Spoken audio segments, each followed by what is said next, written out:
Welcome to another episode of Meet, Act, and Part, a Masonic podcast. We're your hosts. I'm Darren Laners. And I'm Bill Hostler.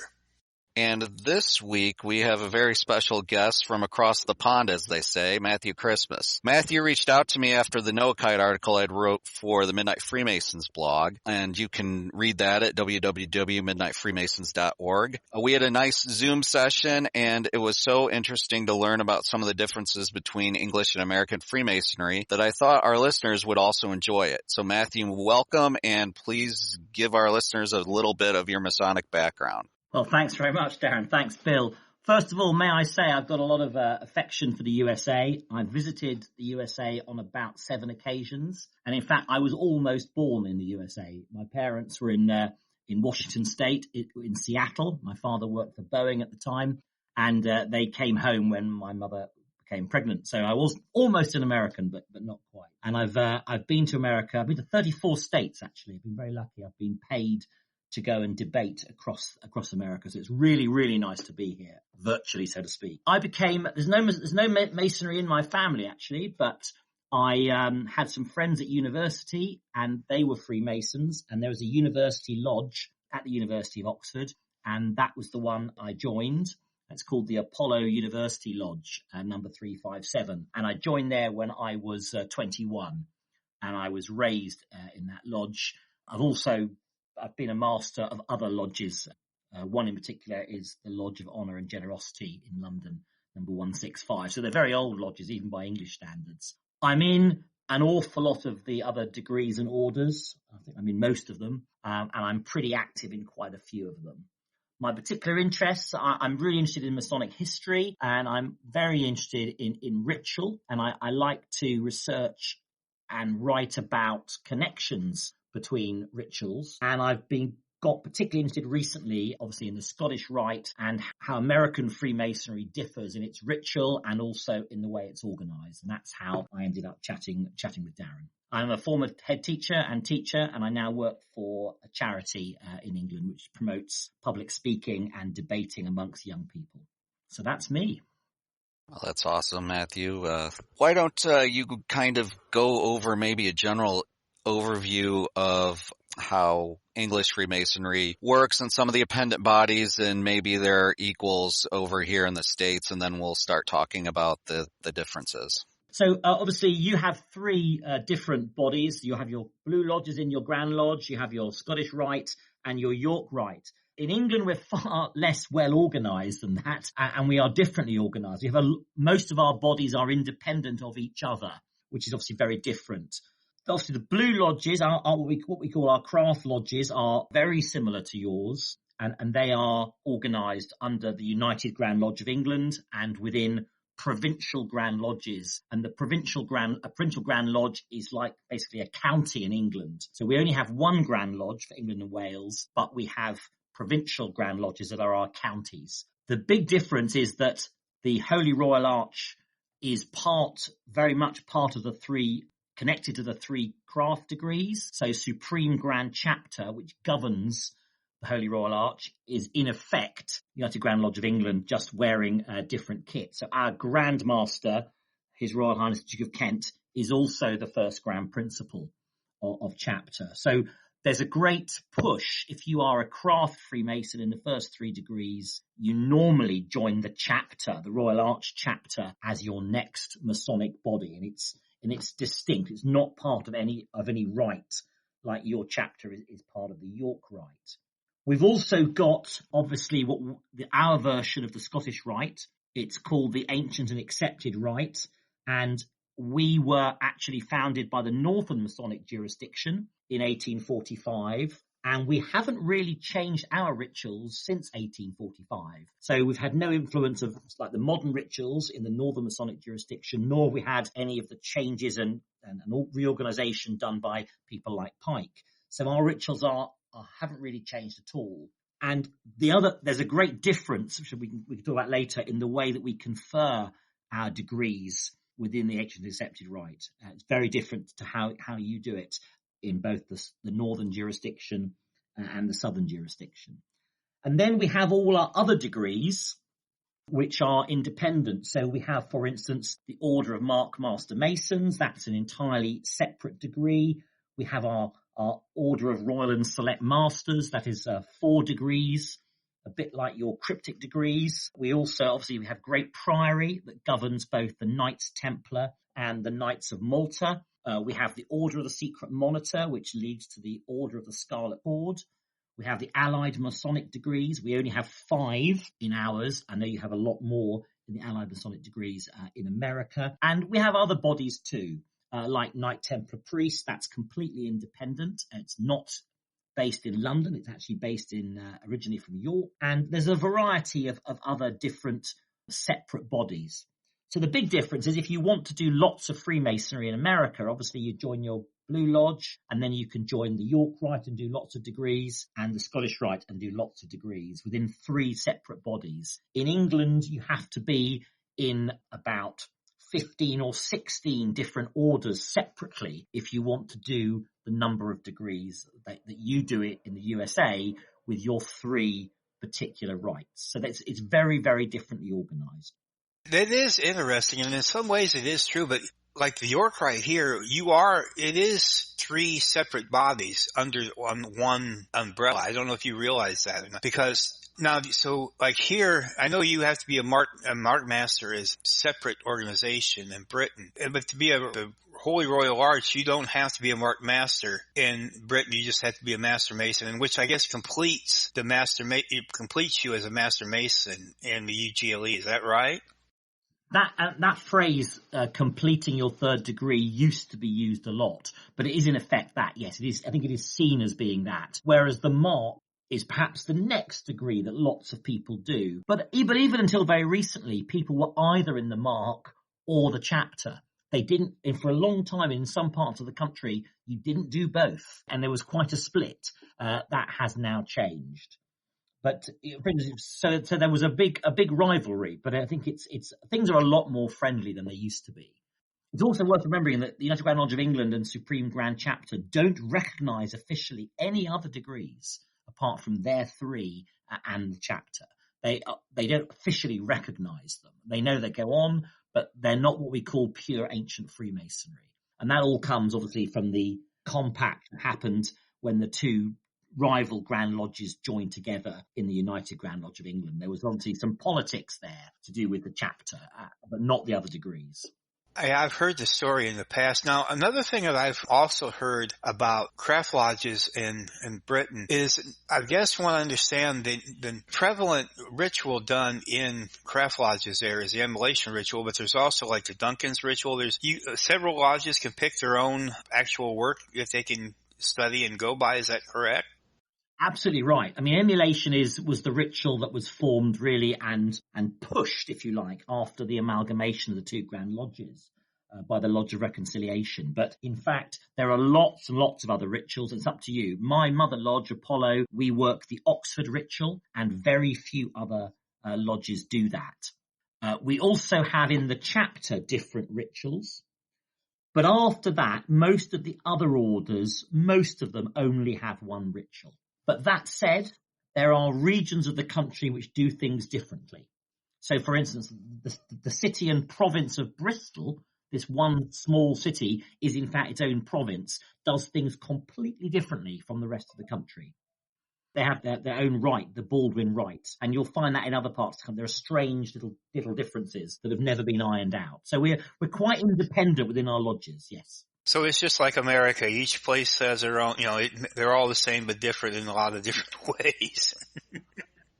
Yeah, I mean, and that's the beauty of visiting, and that even, of course, extends some of the signs. So the sign in the 2nd degree is different. There are 2 basic different ways it's done, and you'll see it done differently depending on which mother lodge you have. But it's very recognisable as the same sign, but it's done slightly differently. And other signs are done slightly differently as well. I learned that when I attended a lodge. I attended Churchville Lodge in Red Hill, Surrey when I was in Britain. And when I got picked up at the train station, I got in the car and they asked me to see the sign of the Eminent Apprentice. And so I showed them mine. They said, "Oh, you do it like the Scottish." And I went, "Okay." Sure. Okay. Because I gave the Dugard, and apparently the Dugard is in Britain is something that once was done but is no longer done. Is that correct? Well, it's not done in it's done in some lodges, but not in others. But it is done universally in Scotland. A lot of American Masonry seems to have a Scottish origin. So, for instance, the Royal Art Mariner degree that is obviously part of the Allied Masonic degrees, although there are two versions of that, the main version is very much a Scottish Royal Art Mariner degree, which I recognise, but it's not the same as it's done in England. So there are some distinct differences there. Certainly some very distinct differences. You also have some degrees that are quite rare, I think, in the USA, and you have to be specially recommended for, which actually in England you can join quite easily. So, for instance, the Red Cross of Constantine and Knight Templar Priests seem to be quite special degrees in America. I don't know if that's right, but in England, they are just other degrees you can join. We do have special invitation-only degrees too, but they're different across the pond. Yeah, here they're more or less, they're sort of I guess you would say kind of like something that you can be given as an award for long time service, and it's kind of an honor, is more or less is a way I guess you'd be saying something I will never see in any possible way.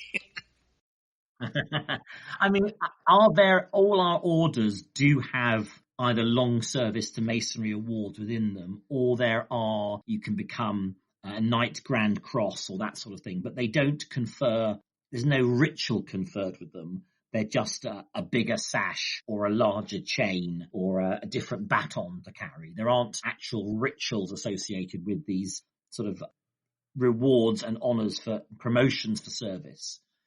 Well, and then also, I guess, while we're on the subject of honors, the United Grand Lodge of England also gives you, for a long time service, you can also receive an honorary provincial or grand rank. That I guess it's more or less just honorary versus actual. Yeah, we call them active and past. So you can give an active rank in a province. So, for instance, in the Mark Mason's degree, I was the active Provincial Grand Inspector of Works, but I then later on became past Grand Senior Warden in the province, but I never actually did that job. It was just a promotion based on my service. So yes, you can get what's called past ranks, which are just either a first appointment or promotion, or if you're lucky, you get an active rank. I mean, everybody wants the active ranks because they're lots of fun to do. Most people get past rank, which they never actually do. And a lot more money in regalia to put out too. Yeah. I know. I mean, of course, that is not the Scottish way. In Scotland, you have Grand Lodge office bearers, and after they stop doing the office, they go back to wearing ordinary regalia, and that is something we don't. I personally think there's too much emphasis on promotions and different coloured aprons and lots of initials after your name, which is not really what it's all about. But that's my view. But equally, I accept the honours when I'm given them, of course. Oh, absolutely. In fact, I wrote a piece for the Midnight Freemasons a few years ago. It was based on the situation I seen in one of my lodges. It was called, I ended up entitling it Fancy Aprons and Titles, I think it was what I called it. And it's pretty much the same as what you just said. Matthew, let's talk a little bit about some of the differences in the Craft Lodge or the Blue Lodge. I know, for instance, in England, my understanding is that you don't have an altar in the middle of the lodge room, correct? That the Bible is up by the master? Yes, we have the altar or the pedestal, depending on what it is in the east, yes. And we don't call it an altar in the craft, because it's merely a pedestal which has the volume of the sacred law and the square and compasses on it. Other orders do have altars, but the craft lodges do not. That's right. It's up by the master. What are maybe some of the other differences that, since you've been to some lodges in the United States, that you've observed between what goes on in the lodge room during the degree work or the ritual? Your opening and closings are much longer. You have an awful lot more question and answers that happen. And also, when you admit a Mason who you don't know, and he has to be proved, as you know, I know you have a great ceremony for doing that, and a whole series of questions and vouching that goes on in your Blue Lodges. That does not happen in England, as far as I know, at all. It's all done outside the lodge. It's supposedly the job of the junior warden to do that, and the tiler. But once you're in the lodge room, there is no proving of you beyond everyone giving the sign together, when one opens. The other thing is as far as I'm aware, it's very rare to have a tracing board, isn't it, in America? You have lots of lectures within the ceremony, which we do differently. They're done on the tracing boards. They're either on the floor, if they're very large tracing boards, or they're in front of the pedestal of the junior warden. And those tracing boards are obviously covered in symbols and images, and they're talked through. Whereas it seems to me, from what I can remember, what I've seen is that in American lodges you have a more of a, you're being told it, whereas in English lodges you're being shown it as well as the telling. The other major difference is your third degree, which is much more dramatic. We do have some parts of the country where there is a dramatic third degree, as in Bristol again, for instance, or some parts of the north of England. But you have the three ruffians acting out, talking amongst themselves, both before and after, and we don't have that. The ruffians are very briefly represented by the two wardens and the master. It's much more dramatic in your ceremonies. So in my experience, your ceremonies go on for longer than our craft ones do, and often bits get left out and are done on another evening. Our meetings are by and large quicker than American Blue Lodge meetings, which is a shame in some ways. I admire your ritual and your catechetical lectures, which we do very rarely, really. That's the major differences. We also the dress. Most lodges in England and Wales, you wear just a suit.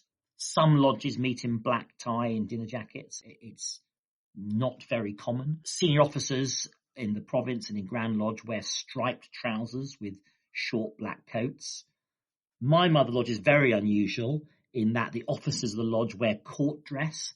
So they wear tailcoats, breeches, stockings, and buckled shoes. And most members of the lodge wear white tie and tails, full evening dress. We're an old-fashioned lodge in that respect. But most English lodges they wear just a smart suit and a black tie or a Masonic tie.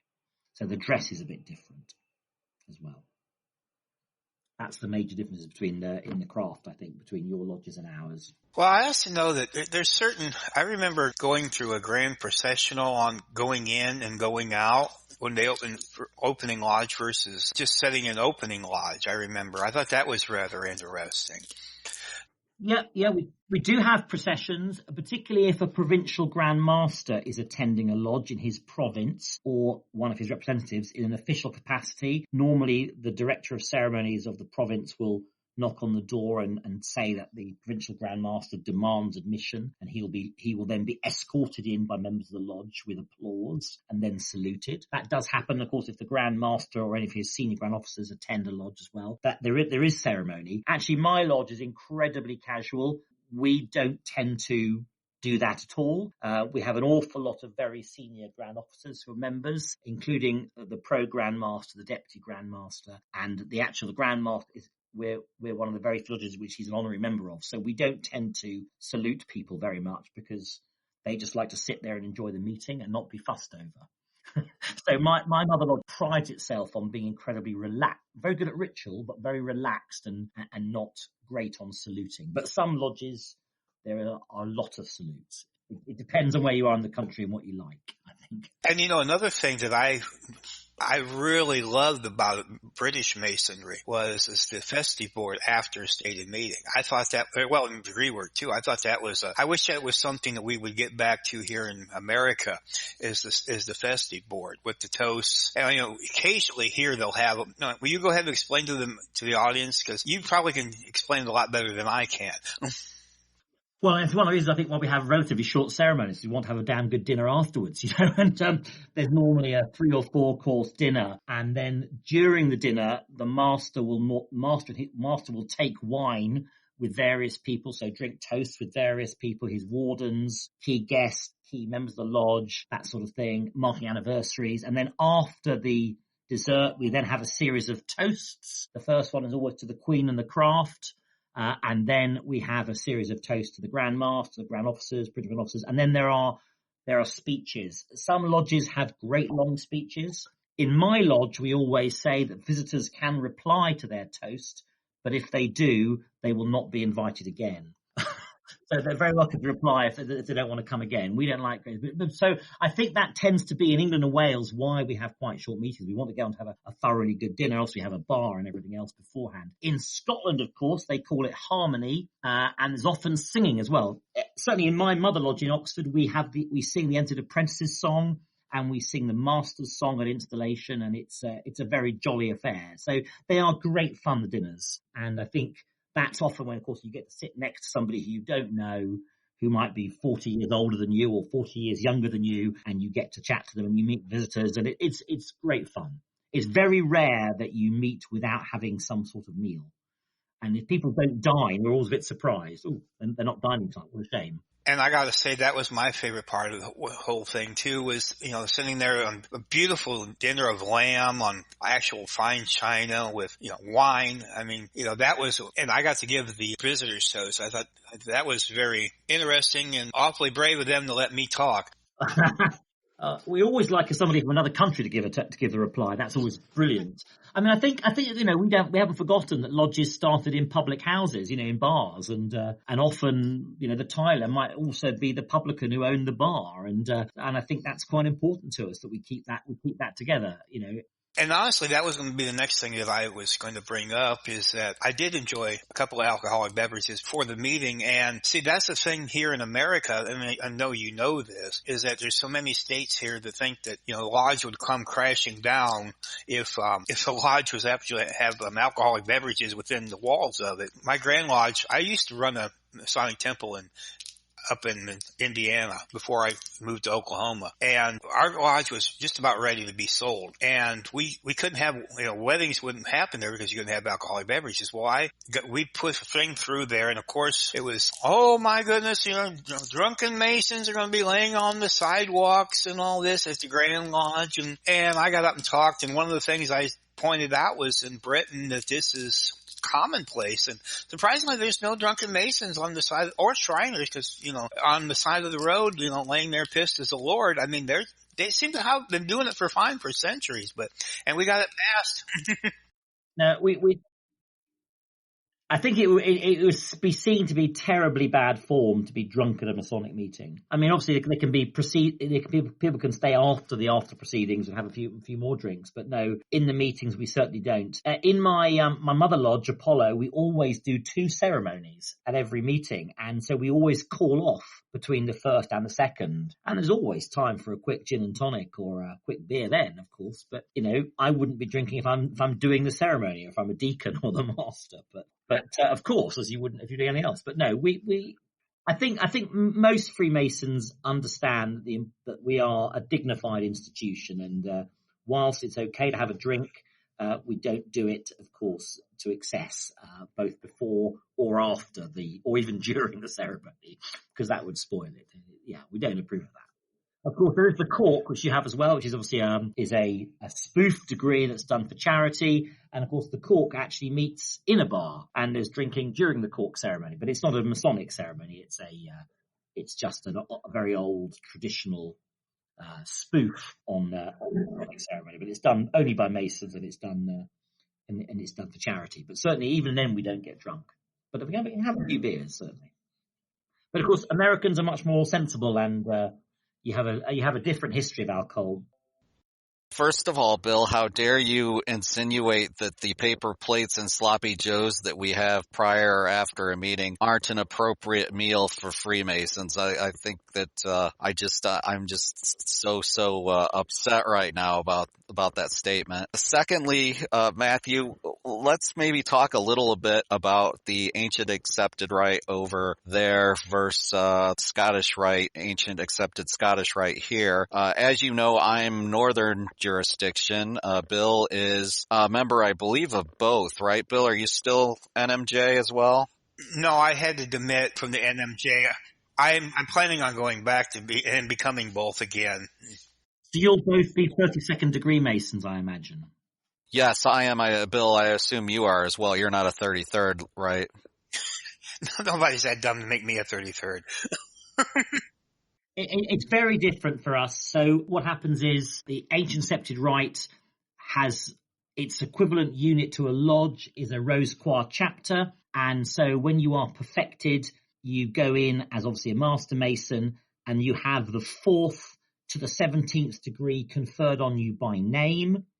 It takes quite a short amount of time, less than 10 minutes. And then there's a very full and beautiful ceremony to become an 18th degree Mason. But after that, you stay an 18th degree Mason until you have gone through the chair of the chapter, after you've been Most Wise Sovereign, and you have done all the ritual at some point in your year or the year after. You are considered for 30th, and that is then conferred on you at a meeting.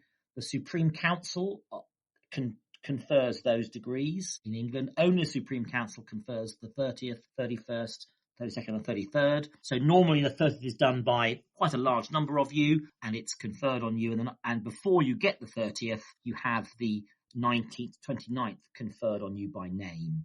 I've been to the chair of the Grand Metropolitan chapter number 1, and I then became 2 years later a 30th degree Mason. I'm about to go through the chair in about a year's time, again of another chapter. If I wanted to become a 31st or 32nd degree Mason, I would need to either do long service or, for instance, get involved in the administration of the district or something like that, or work directly for Supreme Council as one of their directors of ceremonies or part of their degree conferring team. So it's in the average Rose Croix chapter, you might have one 31st or two 31st, you might have one 32nd. It's very unusual to get those higher degrees. So if you meet a brother who's 30th degree in England, he has certainly been through the chair and done lots of work, and then may or may not be promoted in due course, but you don't expect to be. 30th is the highest you tend to go. And the other great difference is, of course, that we don't work the 4th to 17th degrees. There is only one chapter, the King Edward VII chapter of improvement, and they do work them as demonstrations. They do a couple a year, and they go around the country to different districts, and they demonstrate them with the full regalia and with the furniture needed. But it's nothing like the great Scottish Rite cathedrals with casts of thousands. The 19th, 29th degree ceremonies are almost never worked. They might be one worked later this year. And of course, when you become an 18th degree Mason or a 30th degree Mason, you're given a booklet which talks about the previous degrees, but they're not the actual rituals. The actual rituals are kept by Supreme Council. They're not conferred. So it's a much more restricted organization than it is in America. It's also nothing like as large. It's a little, you have to be a Trinitarian Christian in England and Wales to become a Prince Rose Croix, and it is a relatively small order. It's very prized, and it's much valued. And I think the 18th degree is one of the most beautiful ceremonies in Freemasonry, but it's not regularly conferred. The vast majority of English Masons are not in the Ancient Accepted Rite. It is a very small number, actually, compared to as it is in America. So it's very, very different. In fact, there was, for a very long time, in order to be a shrine or a member of the shrine, you had to be a 32nd degree Mason here in the United States. So it's very interesting. We don't have the shrine, of course. The shrine I think there is one shrine in England. I think that's all there is. But the shrine and those other charity degrees don't really exist in England at all. Or if they do, they are only 1 or 2 units, and they're quite specialised. We haven't gone down that huge charity raising through degrees that you do. We do our charity very differently. Shame. I think the shrine looks lots of fun. Part of what happens here in the Scottish Rite is that we have something that's called reunions. And basically, our reunions occur bi-yearly. We usually have one, at least in the NMJ, in the spring and then one in the fall. And that's when we do our degree work and bring in new Masons, craft Masons to join the Scottish Rite. One of the main differences between the two jurisdictions is that the northern jurisdictions' work is not as much influenced by Pike as the southern jurisdictions. is. So we have, as you mentioned, some various degrees that have been modernized. For example, we have a degree that we call the Civil War degree, which tells the story of General Armistead and General Winfield Scott, and especially what happened to Armistead at the Battle of Gettysburg during the Civil War, just as an example. But what basically does happen is we bring in what's called a class, and that class usually can constitute anywhere from, the largest class I've seen is probably about 15 or 20 guys come into the Scottish Rite at one time. I've seen classes as low as 4 or 5, so it really kind of depends. Back in the valley I belong to, the Valley of Danville, has been around at least 100 plus years. I want to say close to 125. I'm just going off the top of my head, so I may be incredibly wrong here. But going back and looking at the class pictures, you can see a lot of the early classes, they would have hundreds of men join, and now we're lucky if we get 20. I guess it's just a sign of the times. But you were mentioning that basically you have, well, first of all, it's very much more a invitation, maybe only body over there. But secondly, you usually only have a candidate or two that witness those degrees, correct? Yeah, I mean, I don't think it's entirely invitation only, but I think if you were to ask and you were seen to be suitable, they would let you in. But it isn't something you ask early on. I think often people see the Rose Croix as a later part of their journey in Masonry, I think. No, I've only ever seen one candidate at a time, except once. When I was in the chair of Grand Metropolitan, we did do 2 candidates, and it was very unusual, and we did quite a lot of the ceremony twice. So they didn't do everything. So they did some bits on their own, which we felt they couldn't share. So no, you only ever do, the 18th degree is normally 99% of the time is only one candidate. And most chapters meet about 3 times a year. So they can do three candidates a year at the most, really. Although often one is also the enthronement. The 30th degrees and the higher degrees are conferred in large numbers, because Supreme Council doesn't meet that often. It's pretty busy conferring all the 30ths, all the 31sts, 2nds and 33rds. So they have to do people together. But again, they choose one person to be the representative candidate.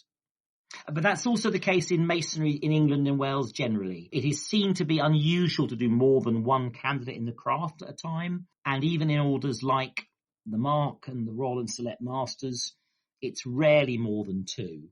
My Mother Lodge is very unusual in that we do multiple candidates, but that in the craft. But that is extremely unusual, and a lot of people frown on it until they've seen it. But that's because most Masons who go through the Apollo University Lodge are quite young.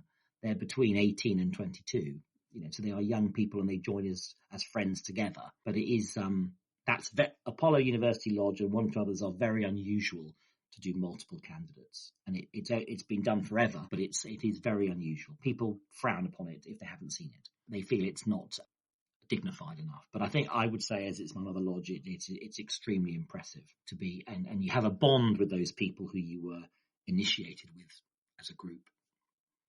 So that's what I would say. But so yes, we are. There's a lot of pressure just to have one candidate in all things. When you're discussing this, you was telling about how the ancient accepted rite, they keep rituals secret, basically locked away. Now, the craft ones are opposite in Britain. From what I understand, except for a book with certain words in them, you can actually go to like Leckworth's or any regalia shop or bookstore from that matter and buy the Masonic ritual, and then in plain English, and anybody can do it. Is that true? Yeah, I mean, I could walk into Letchworth in Great Queen Street in the headquarters and buy a ritual, and it would have the key at the back, and nobody would ask me if I was entitled to buy it. So no, that you're absolutely right. It is, and that is surprising. Of course, it's all on the internet anyway. So I suppose the view is that if you can get it on the internet, you might as well buy it properly and make the money out of it. I mean, some orders are much more careful about their rituals, but the craft, the chapter, and the vast majority of degrees, you can buy the rituals very openly. But some of the more degrees like the Royal Order of Scotland, you get the ritual when you join that institution. You don't get it before. And so there are institutions which keep their rituals much more private. But yes, it is. And of course, lots of the books that are published these days do say more than you might expect them to. But my original craft ritual book, my Apollo book that I was given when I was initiated, over 30 years ago, there's an awful lot of blanks in there, an awful lot of words with just an initial letter, which when you're first trying to learn the ceremony is very difficult. But that's unusual. Do you think that's the UGLE trying to combat all the bad press and such that, I mean, you fellas over there have it really rough, with the news and, if you're a policeman or a judge and they were, by law you're required to register as a Freemason for some silly thing. And I know that they've taken taken out the blood oaths from rituals and trying to, stop the craziness of the media and they were rolling up one pant leg type thing. And do you think maybe I know this is just, speculation. I know you're not speaking for anybody, but do you think that was maybe one of the reasons why they're doing it, trying to be more open, or maybe just to make money? Well, we're certainly being more open. I mean, I think when I joined in 1989, it was something we didn't really talk about, and it was a bit frowned on by some people, and we were very secretive, I think. That's definitely changed. We're much more open about it now. I mean, it's on my Facebook profile. It's on my Twitter profile. We are encouraged to talk about our Freemasonry. We're at last talking about our charity work. We're one of the biggest charitable givers in the whole of England and Wales, and it was never mentioned. And now it's being actually the terrible pandemic of COVID-19 has brought the work we're doing and our help we're giving as volunteers has become much more widely known. We've had good press recently, which is the first time ever. But also we've started as the Grand Lodge has come out and said enough's enough, and they will now actually refute press articles, and they will make a big thing of it. So we're becoming more open. You can walk into Grand Lodge, men and women. You haven't got to be a Mason to go and look around the building. The library is one of the foremost libraries for research. Most people who research are not Masons. So I think we're much more open. But I think the rituals are there because I think we realize that you can read any ritual you like and you can know it word for word, but unless you've actually been through the ceremony as a candidate, or unless you've been an officer helping to confer that ceremony on a candidate, you don't really understand Freemasonry. It's like trying to learn to play American football or English soccer, from reading a rule book. You can't get the idea of it. You have to do it. I've been saying that for years too. It's not in your heart if you actually haven't, encountered it. But I was going to be my next question is I'm a big fan of Dr. David Staples and the Grand Secretary of has the Enough is Enough program that he started, does it seem like it's helping any with bad press?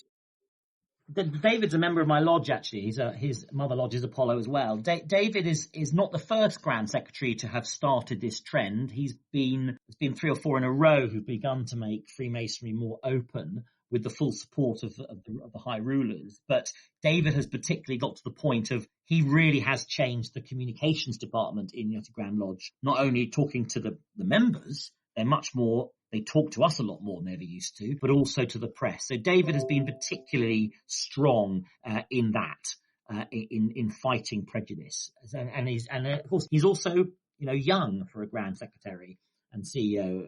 He's got a lot of time to keep doing it, and I think he's made a huge difference. But it's not just David. It's been a big sea change. We've all got sick and tired of being made to feel embarrassed for it, and that's also why we work very closely now with the 2 female Grand Lodges in England. Lots of our Zoom calls during COVID, there have been plenty of female Freemasons on our Zoom calls. We like talking with each other and we like sharing our ideas together, and we promote each other now. So, that's a huge sea change. Even 10 years ago, we didn't even talk about female Freemasons. Now we do.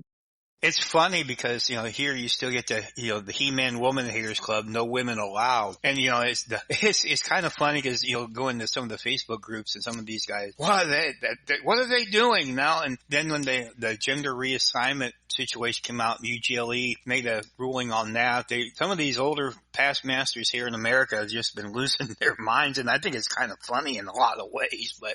Well, actually, one of my friends is changing is going back to the gender he thinks he should be. So he's becoming a woman, and he's a member of my lodge in London, and he's absolutely accepted. Nobody cares less that Joe with an E is now Joe without an E. we know Joe, we've known him for years. He's a past master of the lodge, and that's not an issue for us at all, because it's the person we care about and not whether he wears trousers or a skirt. I'm sure in the future, and probably certainly in my lifetime, I'm only 53, I'm sure we will have intervisiting between male and female, the Grand Lodges. We probably, I don't see why that, I think that is possible. It's bound to happen. At the moment we don't recognize them officially because we can't visit their lodges, but we do it all, but all apart from that. And I'm sure in 30 years time, we'll be able to visit each other, because equally lots of people have husband and wives who are both Masons, and parents have sons and my son is a Mason. My daughter's not a Mason yet, but I'd love her to be a Freemason. And I'd hope one day I could perhaps, go and see it happening. So I'm sure, I don't speak obviously for lots, I can't speak for anyone else, but I think whilst we really like being just a male only organization when we meet, we've nothing, most of us have got nothing against women being Freemasons at all. It's about making good people better. And I firmly believe that. And people who think this is the end of the world, it really isn't. It really isn't the end of the world. Well, in fact, GLE rents to women Freemasons the halls for their quarterly meetings, if I remember right. Of course. Why not? There's a word you see a lot on Facebook groups, which American Masons use, called clandestine, which is not a word that's ever used in England. We don't regard women Freemasons as clandestine. Obviously, they're different, and their setting up was not regular in that their Grand Lodges weren't founded by another male Grand Lodge, but that's lost in the past. They're a thriving organization. They do good. They don't threaten us. We don't threaten them. We don't want to take them over. They don't want to take us over. We don't want to join together. We just want to enjoy each other's fellowship. And I think that's the way we are, And basically that's the same argument here as in America with Prince Hall versus the mainstream. It's pretty much the same thing here. And we've all come a long way here in America with the two different organizations. So I can see where it would definitely be the same way with the gender Grand Lodges in Britain. And I can remember when we toured Great Queen Street, once I finally found it, when I was in London, I remember my stepdaughter was only about 10 years old, and the tour guide allowed her to shut the great bronze door. It was just her finger. Yeah, absolutely, at the Grand Temple. Yeah. And she was just amazed at how that heavy door she could just close with her little finger. And she thought that was the greatest thing. And honestly, I was impressed too, as heavy as those doors were. It's such a beautiful building, and knowing the history behind it and how it was built as a peace memorial, it's really, if you're ever a Freemason and you're in London, or if you're visiting London, it's definitely worth an afternoon tour just to go there. I wish I could go to a meeting there. I think it's the only Art Deco building in England that is still used for its original purpose. That is a complete Art Deco building, and it's still as it was designed and as it looks. Although I think we are trying to improve the heating system. My London lodge meets there, and it's always a great pleasure. The problem about meeting in London, of course, is that dining is very expensive, and a dinner in a London restaurant or a London club that you've hired is very expensive compared to when I eat in an Oxford Masonic hall, where it's really much, much cheaper. So although you get the wonderful building of London, you are paying London dining prices, which is, pretty expensive. Well, the price for a meal at Freemason Arms across the street wasn't exactly cheap either, if I remember right. No, it's not. Even the pubs are expensive in London. Yeah, they really are. Yeah, no, it's not easy. Can I bring up a couple of things? Would that be okay? Just to talk about? Ironically, this might surprise you, the degree that I most love is the Royal Art Mariner degree, and it's probably because it was the first chair I had. It's also a very simple degree, but very beautiful, and of course it is based on Noah, who is one of the great figures in English and all Freemasonry originally. But I'm always a bit sad that it's not part of your mainstream, that it's tucked away in the Allied Masonic degree. I think that's a great pity. One of the great things that I think about your Freemasonry is that there are some wonderful degrees which American Masons get to do because they've, say, joined the York Rite, like the wonderful Royal Master degree, for instance, or the Order of the Red Cross, which are far rarer in England, and they are beautiful ceremonies and are very meaningful. And the vast majority of English Freemasons and Welsh Freemasons never get to do them. Whereas because you have that, your Rite organizational system means that I think more Americans get to do some of the really unusual and beautiful degrees that are out there. Whereas in England, you've got to be a bit of an obsessive and want to join lots of orders and spend lots of time to find some of those really special degrees. Whereas they're relatively easier to access in America, apart from the Royal Ark Mariners, who I think is very sad that, and some of the other beautiful degrees in the Allied, which is a little bit more detached in America. But I think you're lucky in that respect. And I also think you take your Masonic scholarship very seriously. I mean, obviously, on both sides of the pond, we have people who really care about the ritual and the history. But you do. I've really enjoyed during lockdown, for instance, I've been attending a Missouri Scottish Rite education Zoom every 2 or 3 weeks. And it's 1 a.m. for me. But it's absolutely fantastic. 2.5 hours talking about one of the degrees of Scottish Rite with real experts. And I've learned so much. And I think we don't have that in quite the same way over here. Maybe it will change as we carry on Zooming after the pandemic. But I've really enjoyed getting to talk to American Freemasons who are very, very interested in their ritual and have, whole education departments talking about it in their valleys. And I think that's great. And it's something that we could really learn from in England, I think. You take the education as a Mason very seriously. And I think that's something that we could do a bit more of. Sometimes I think we're a bit too concerned about getting the numbers in, and making sure we get somebody through the 3 degrees pretty quickly so he can become the inner guard pretty quickly. And it's a quick progress to the chair. And I think that's a shame. I think you've got it. I think you have a really good approach to spend so much emphasis on the education behind Freemasonry, which I think lots of brothers miss, which is such a shame because we know it's transformatory stuff. I would like to say that that's the norm here, but I think it's the exception. I think what you've seen, though, is that those who are passionate about education during this pandemic have really been putting forth the effort to make sure that these programs are available to some of the brethren, and hopefully some of the brethren who weren't interested so much in education have now, seen this and have a passion for it and realize that it's something that needs to be happening within all the bodies, not just our craft lodges, but also in the York and Scottish Rite. The York Rite chapter that I'm a member of, Admiration chapter, is based at Homer in Illinois, and it was basically formed with the idea that education would be first and foremost. So it's really been interesting to have us be able to not only do the degree work and the ritual, but also then to have education, discuss it, kind of break it down. So I'd really like to say, I'd like to plug the Royal Ark Mariner degree as being particularly wonderful. I'd also like to plug the Royal Order of Scotland, which is in Masonry in England and Wales and Scotland. It's the second oldest degree after the craft, of course, and it's got all sorts of amazing ideas in it, which were pushed out of the craft when the craft was de-Christianized. So I'm very, very fond of the Royal Order of Scotland. And I'd also like to say that there's obviously the Red Cross of Constantine has itself not just 2 other orders, but it's also got, it's in itself a complete rite of 3 degrees of Knight Mason, Priest Mason, and Prince Mason. And I have found those ceremonies, which I've done recently, particularly beautiful and particularly meaningful. So I'd like to put for everyone out there listening, I'd like to put a big plug in for the Order of the Red Cross of Constantine, which I'm very, very fond of. I think it's really worth investing the time in. It's a wonderful order.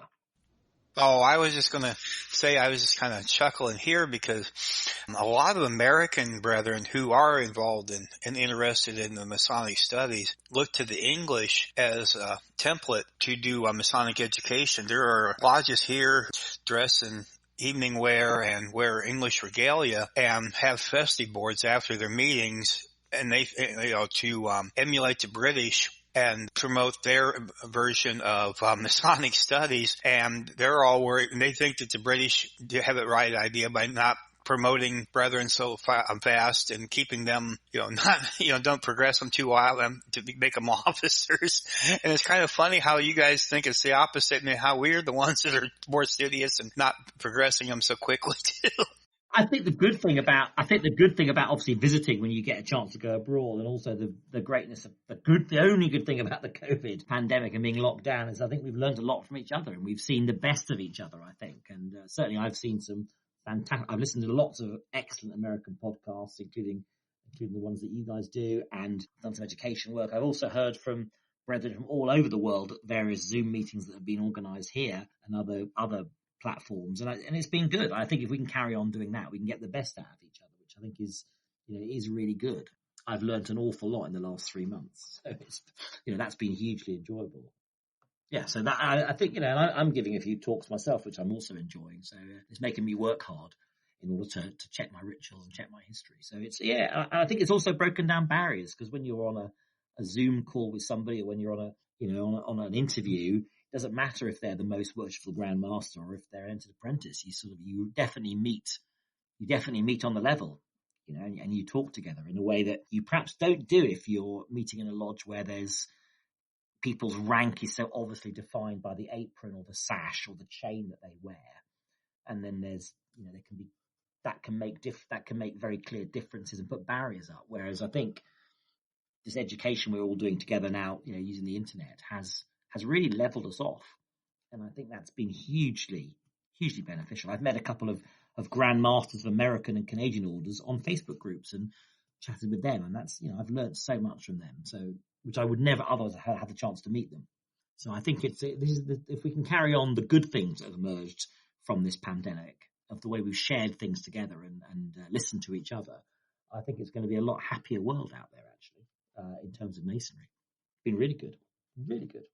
2 episodes ago, we had a brother who is Grand Master of the Washington D.C. Grand Lodge, and it was amazing to see and hear all the things that Grand Lodge is doing with their members. And it's really nice because it's showing that, when we're not focused on numbers and advancing new members, that we can actually still practice or actual Freemasonry with, charity to each other and education. And the things that they're doing there, it really warmed my heart and really made me happy to see and be a Freemason again. And we had them on because everyone was just so impressed with what they're doing. And it's really nice to see Masons stepping up to the plate now worldwide to see what everyone is doing. No, it is really good. Yeah, he was on a Zoom call that I watched as well recently in England. He was talking about what they're doing, and it was massively impressive. But yeah, I think lots of people, not only are we doing good in terms of the community, but also, often a brother can't attend a lodge meeting because he's not very well, or it's a long way away, or he's moved. Well, I'm in a lodge where there's a submariner who spends most of his time under the sea. And so he often misses our meetings, but he can join our Zoom calls once a week incredibly easily, because he's not, it's a time that we can watch the podcast later and chat on WhatsApp. So it has brought people together, and I think almoners have really got in and tracked down their members who we don't see very often and made sure they're okay. It's been great. I just had this idea, and this would be something that maybe Grand Lodges ought to look at. And it was something we could learn from the COVID thing. How we have, over here we call them senior citizens, but they can't attend lodge a lot of times anymore. What if we were to, use some of the money we use for charity and get them a tablet and teach them how to be able to use a special app to where they could actually attend and watch lodge meetings and interact like that. And so they can sit there in the comfort of their own home or their, the nursing home or whatever, and actually be able to converse with the brethren and actually be able to take part in Masonic activities again. And I know it's just something off the top of my head, but might be something that would be kind of interesting and a good way to keep them involved and happy and still be Masons. I agree. Whether we can do ritual over those media, I'm not sure. And certainly that's frowned. It's not allowed at the moment in England and Wales, and I support that. But I think it's, there's lots of ways I've been chatting with people who otherwise I hadn't seen at lodges for years. Also, we're doing stuff now like some of our business meetings. I'm on various committees, and we've met on Zoom, and we've been saying, we're never going to meet in person again to do this, because we can do it without having to travel for 2 hours. We can do it in an hour. And these are the tedious things that take up lodge time. where you're discussing the bylaws of the lodge, or you're discussing your communication strategy. You can do some of those really dull things as well, which take up time.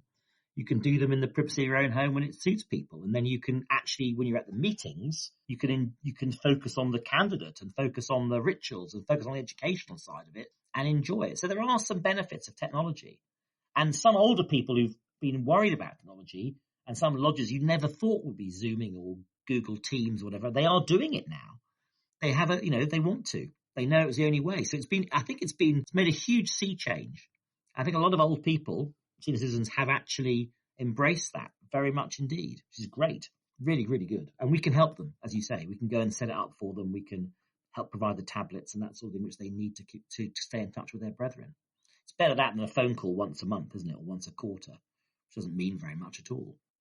Something that is interesting here, our Grand Lodge of Illinois and our Grand Master here, Stephen Oakley, just put out some procedures for us as we are allowed to return to meeting in the lodge. And one of the things that he is allowing us to do is, as long as we have a quorum, which is 7 members to open up the lodge, we can then Zoom in other members who are unable to attend in person. So my hope is that this is being ran as a trial period, and then after the pandemic is over, that this will be allowed to continue. That's my hope. I'm sure every Grand Lodge will look at that and see how. I mean, obviously, I can't speak for our United Grand Lodge of England. I'm not an officer in it, but I'm sure they're going to look at these sort of things as well. And as we know, all the Grand Lodges talk to each other a lot and communicate, and I'm sure they'll be sharing ideas at Grand Secretary level and Grand Master level to see if they can find ways to include their brethren more. It can only be good, can't it? It can only be good. Right. Bill, do you have anything else for Matthew before we wrap up? I could probably talk all afternoon, but we should probably have you on again one of these days really soon. We can keep discussing this and other things we think of, but not for right now, no. But thank you very much for coming on, and I hope we can talk to you again in the future. It's been a great privilege. I've really, really enjoyed it. It's so nice to chat to you guys. So thanks, Darren. Thanks, Bill. It's been a pleasure for me. Real pleasure. Thank you, Matthew, for joining us, and thank you for listening to another episode of Meet, Act, and Part. If you are interested in supporting our program, you can support us via Patreon at our website, which is www.meetactandpart.com. I hope that everyone found this episode as educational and interesting as I did, and we will talk to you again soon. Thank you so much for listening.